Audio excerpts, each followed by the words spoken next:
Is the entire country completely financially illiterate? I would argue probably yes. I recently did an experiment where I went to Cambridge University and was speaking to some of the students there that were studying economics, basically studying financial literacy at one of the most prestigious universities in the country, Cambridge. And I was asking them basic questions, and I've got a list here of some of the questions that I was asking them. Basic 101. I would expect almost my kids, 6-year-old, to be able to answer these questions, and the results were absolutely staggering. I mean, the first question is, what's the difference between an asset and a liability? Okay? I mean, you would think that any adult would know the difference between an asset and a liability, or at least vaguely. At least they'd understand that an asset is something that makes you money, whereas a liability is something that loses you money and costs you money. I mean, but yeah, the results were staggering. So I've got 15 questions I was asking these students. Some of the guys as well, I would stop them and I would say, hi there. Bear in mind, I was at University of Cambridge and I was just outside. So as all the students were coming outside, I would then just stop some of them. Hey guys, they'd be in groups sometimes. Might be a group of 3-4 people, and I'd say, hey, I'm doing an experiment. I've got a financial education company. I believe that financial literacy should be taught more widespread in schools. Are you studying here? What are you studying? Yes, we're studying here. What are you studying? Economics, finance. To be fair, not all of them were studying finance. Some of them were studying other things. But the majority of people that I would speak to were studying finance. And I said, okay, I've got a few questions. I'm curious to know if you know the answers. Some basic 101 questions about finance and property investment in the UK. And probably 95% of them would then go, oh, no, I don't want to answer the questions. I say, no, it doesn't matter if you get them right or wrong. In fact, if you get them right, I'll give you £200. Yeah, let's make it fun. So the first question is, no. What is wrong with these people? I mean, I get it. Maybe they don't want to look stupid if they're studying finance at university and now ask them some questions and they don't know the answer, they might feel stupid. But the resistance to even have a conversation about finance, have a discussion, was astronomical. And as well, some of them, you could just tell that even when I was saying, I'll give you a few £100, they're rich kids, man. They don't need a few £100. They probably get a few £100 pocket money a day from their mum and dad. But they're financially illiterate. So I'm going to go through the questions and I'll tell you what kind of things that they said. Now, again, I want to say, because some of the people that I spoke to might be watching this video, not everybody I spoke to was completely stupid. Or not even stupid. Listen, clearly, everyone I spoke to is very smart. Because to get into Cambridge University, you have to be smart. So I have to give them some respect. But I think there's a difference between being smart and being knowledgeable. I don't consider myself that smart. I mean, I don't think I'm stupid. I was told I was stupid when I was at school. I definitely wouldn't have got into Cambridge. So maybe they're smarter than I am. But what I have is knowledge. I know how the system works. One of the questions was, how do banks make money? So there's people that are studying financial economics at university. I'll say, how do banks make money? And they go, they invest. Okay. So what do they invest? How do they invest? Where do they actually get the money in the first place to invest? Not sure. Do you know what fractional reserve banking is? No. Okay. Do you think that it's legal for the central banks to be able to print money? No. Do you know what quantitative easing is? No. And what are you studying again? Finance? Okay. Interesting. A lot of them didn't know. Now, some of them did. Some of the guys I spoke to, there was only one person that answered every single question correctly. And bear in mind, these are really easy questions, right? When I say correctly, pretty much. Like one of the questions is, how much is the average house price in the UK? Now the answer is £282,000. If he says 300,000, in my mind, that's a yes. I say you got that one right. Close enough. The only person, the guy who got every question right, and I was like, damn, nice. He was studying, what was his name? I can't remember his name, but he was studying land economics, Cambridge. And he said, yeah, he goes, I'm actually a subscriber of your YouTube channel. So the only person who answered everything right is a subscriber of my YouTube channel. And everybody else pretty much got them mostly wrong. Isn't that interesting? Is that a coincidence? Does that mean that they are learning more about basic financial literacy from my free YouTube channel than they are at Cambridge University studying economics? Or are my questions just very niche and not really economics? I would love to know what they're actually learning. When they're studying economics and finance at university, what are they actually learning? I mean, the one guy knew a lot about inflation. Really, really clued up on inflation. But didn't know anything about when I said, how do you work out the return on investment? He was like, I don't know. What does return on investment even mean? Don't know. Okay. I asked him how on average, over the last 100 years, UK property prices have doubled in value on average every 10 years. True or false? No idea. How much is the average house? £1 million? No idea. But knew a lot about inflation.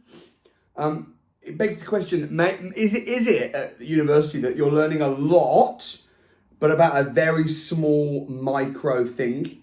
So you might leave university and you might know absolutely shed loads about quantitative easing, right? That's where the banks basically print money, central banks, but know nothing about everything else. In which case, is it really that useful?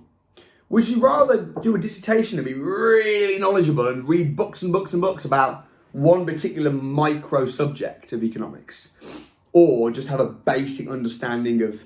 And also another thing that struck me about these students, mostly young people, mostly sort of in their 20s, they didn't seem to have an entrepreneurial bone in their body. Now listen, this is not an insult, and this is not, maybe they don't want to be entrepreneurs, but it's just interesting. I mean, I want to know, I want you to tell me in the comments, like, what do you actually learn at university? Because I guess I'm speculating, I've never been to university.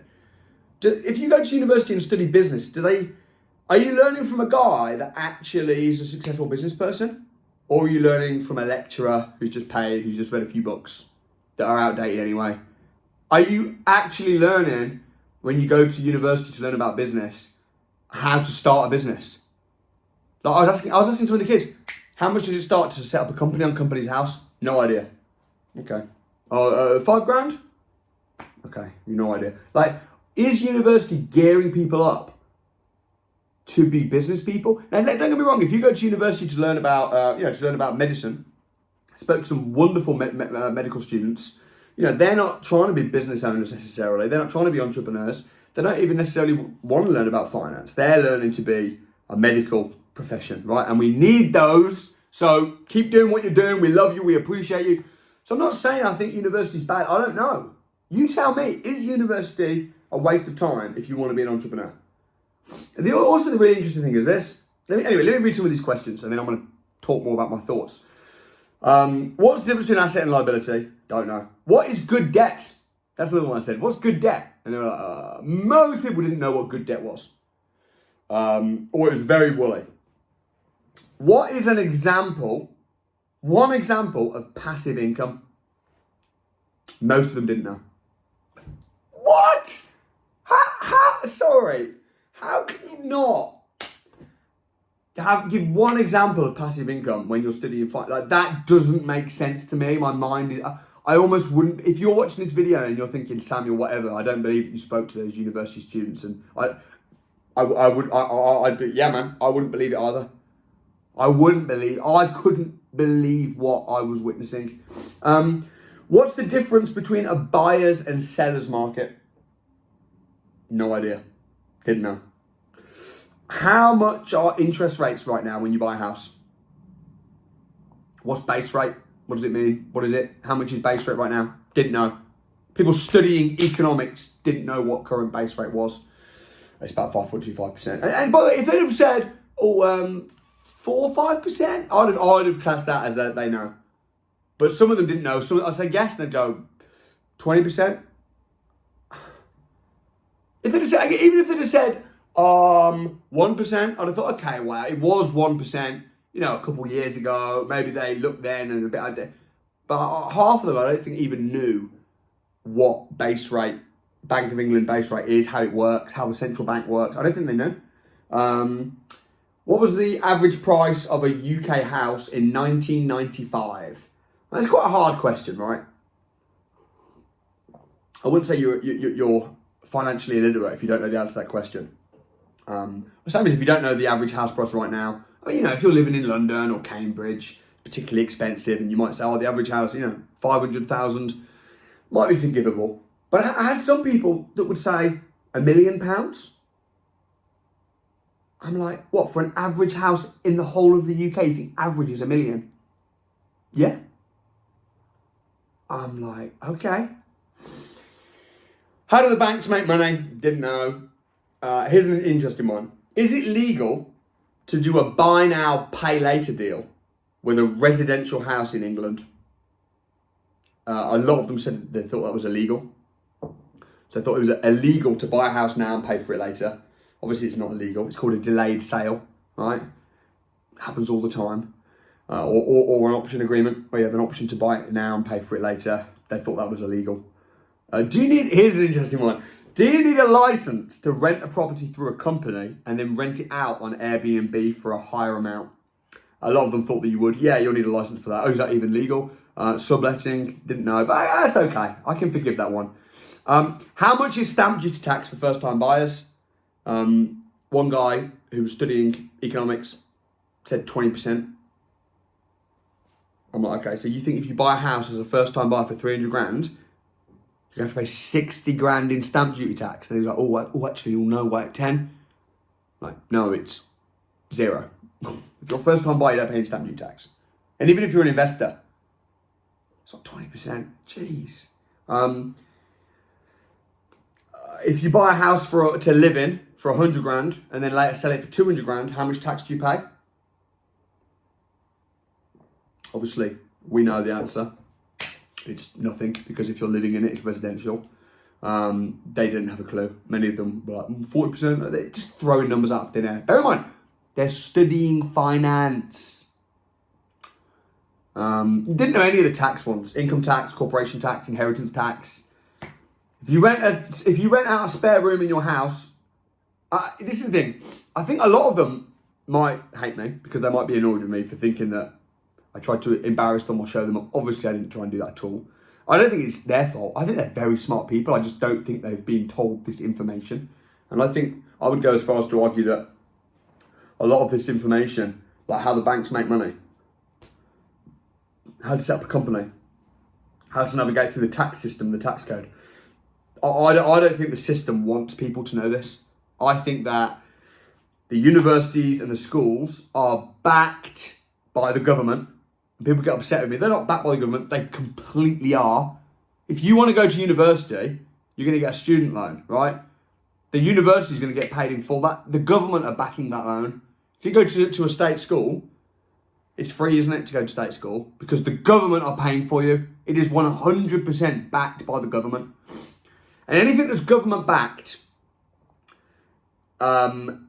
leads to poverty and financial illiteracy, because I don't think that the government want the average person to be financially savvy and smart and to understand how to make money. Like the whole thing of school and university is about being good, complying, thinking inside the box, and effectively being a good employee.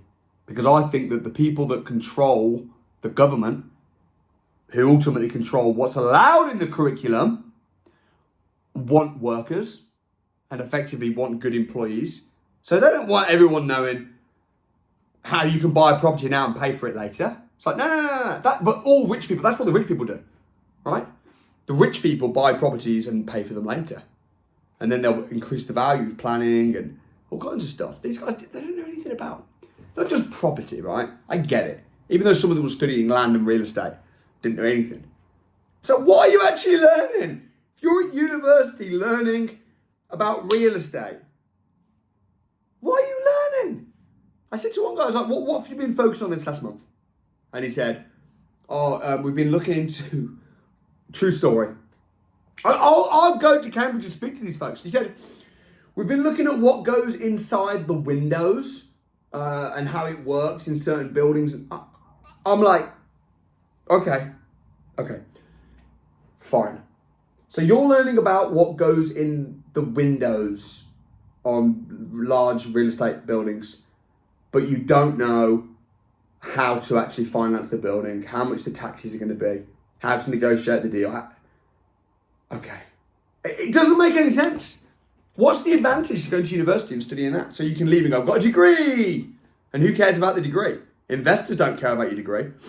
I've never been asked once by an investor when I'm pitching them for money. I've got this deal, right? I need £1 million. I'm looking for 10 investors to put 100 grand each. How much are you putting in? How much you got? I've never once been asked, well, have you got a degree? Did you go to university to study real estate? No one's asked me that question. I mean, they've asked me a lot of other questions. They'll ask me questions about the deal. They'll say things like, what's the GDV? What's the GDC? What's the exit strategy? They won't ask me what goes in the windows. If I'm smart and I know what I'm doing and I've got a good deal, then I'll get the finance. They don't care about whether I've got a degree. So it begs the question.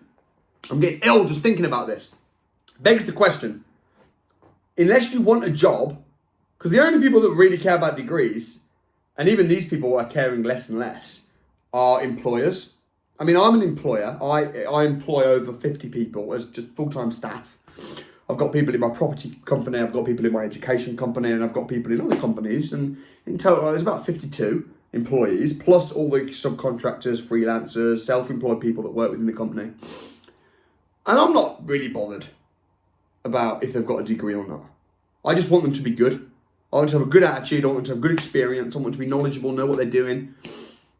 Yeah, if they've got a degree, if they're coming on, we've got 4 accountants, right? If you're hiring an accountant, yeah, you want them to have got the relevant qualifications. Cool. We even help people progress them, and we'll send them off to these, get these qualifications. So I believe in it. But for an entrepreneur, if you want to, and the funny thing is, right, is people sometimes get laughed at, right? Do you know how many people I'm mentoring? I'm giving them mentoring. I'm teaching them about real estate, how to raise finance, how to navigate through the tax system, how to speak to estate agents, how to put together a team of surveyors, accountants, how to get a good solicitor on board, right? Whether it be rent-to-rent, deal sourcing, buy, refurbish, refinance, flipping, commercial property, setting up a SaaS pension, investing through commercial through a SaaS, whatever it is their strategy is. I'm putting together a strategy for that, and they'll be saying, you know what, I got laughed at for enrolling onto your mentorship and your training because people said that there was no degree, that it was risky. I'm like, okay, so it's risky and there's no degree, but then would they laugh at you if you went to university? Oh, I think that's more laughable. I think going to university to learn about business or real estate or economics from a lecturer who's paid 40 grand a year and doing that and paying 40 grand student loans, being in that type of environment that I saw yesterday, where I could say boom and they're like, ah! Everyone's scared. They ain't no entrepreneurs. They don't got life experience, all trying to fit in. One guy, I said to him, oh, can I ask you a few questions? And he said, oh, I would, but I'm really busy right now. And I was like, oh, okay, no worries. I said, what are you studying? Finance. All right, yeah, it's just a few finance questions. I'm just curious. I said, let me ask you a question. I said, do you know how much the average house is right now in the UK? Oh, I'm just so busy. And he ran off. Like, oh, pussy, yo, what's wrong with this dude, right? And I watched where he went. You know where he went? He went to go get ice cream. And he's then sat with a group of girls eating ice cream while I'm interviewing more students. And I'm just seeing him. He's just there, giggling. Okay, so not only are you a coward because you didn't want to speak to me, but also you're a liar because you told me that you were busy and in a rush, but I can see you eating a bite. Is this the culture? Is this the environment? Wearing cardigans. I'll say I'll give you £300 for 10 minutes, for not less than 10 minutes, 2 minutes of your time. I'll give you £300. I want to ask you a few questions about finance. I'm a multi-millionaire doing a social experiment. And they don't want it. No. What? Wait, I don't understand what's wrong with these people. But some of them, I met some good people. Some of the folks that I met Handful of people, pretty smart. Most of them, that their parents are in real estate, or they watch my YouTube videos, or whatever. But some of them are really grateful as well. I'll ask you this next question. If you rent a spare room out in your house and make £7,500 a year, how much tax will you have to pay? And a lot of them will say, no, 20%, or a couple grand. And I say, no, you don't pay any tax. You get bedroom relief tax up to £7,500. And they'll be like, I didn't know that. I appreciate that. So some of them are actually like, oh, you don't have to pay tax if you do so. So I was having some engaging conversations. But anyway, what's your thoughts on this whole thing? I'm really curious. I didn't plan to make this video. Even the trip to Cambridge was spontaneous. I was going to Cambridge anyway because I just bought a hotel just outside Cambridge. And I was going to just do a bit of works there. And I thought, while I'm there, let's go to the university. So it was all spontaneous. I did film it. I don't know if I should put it out or not. If you want to see the video, if you want to see me in Cambridge talking to these students, it was filmed, so I might put out a YouTube video. What are you thinking? Should I put it out on YouTube? But more importantly, what are your thoughts? Do you think that the government are deliberately trying to keep the average people from financial literacy, to keep them poor, because we need workers and slaves in the society today? Do you think that? Do you think going to university is a good thing if you want to be an entrepreneur? Or is it a complete waste of time? Would you send your kids to university? That's what got me thinking. I'm like, do I want my kids to be here? Around these pussies that can't even have the courage to answer a few questions about finance because they need to go eat ice cream. Cowards and liars, wearing cardigans. Jumped up brats, a lot of them. Not all of them. There were some beautiful people that I met. But do I want my kids to be in this environment? Not really. What's the alternative? You know? Anyway, let me know your thoughts.